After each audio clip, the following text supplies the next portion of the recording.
What this leads to is zoo animals traveling the country in search of love, or at least a good genetic match. That's our new breeding pair. We just put it. Layla, the rhino in front, moved from Kansas to Chicago to mate with Nakili, who seemed interested. Hello. This marmoset monkey just flew in from Omaha to meet her mate.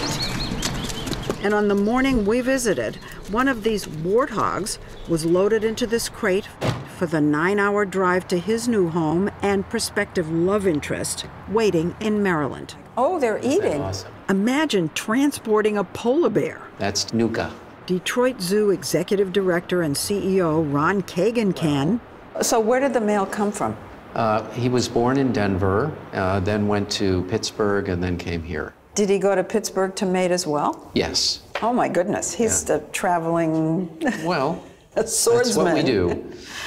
It began back in the 1970s when zoos largely stopped getting animals from the wild and had to learn to manage their populations themselves.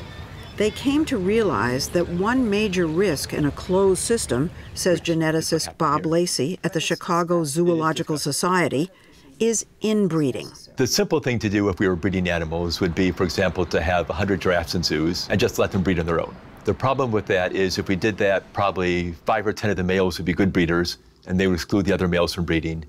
And we would very rapidly have a population where everyone is closely related to everybody else. And therefore, we would lose diversity.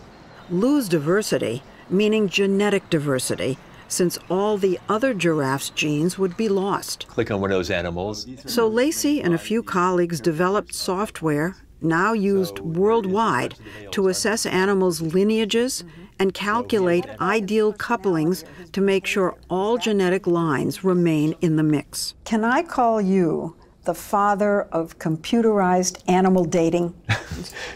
But it is computerized dating. It is, I yes. mean, we smile about Yes, it, but it really is, that's what you're involved And in ways, well, I don't know much about human computerized dating, but in ways that are probably comparable, that we have to look at a lot of different factors, not only inbreeding, but social compatibility, age differences, how far away they would have to move.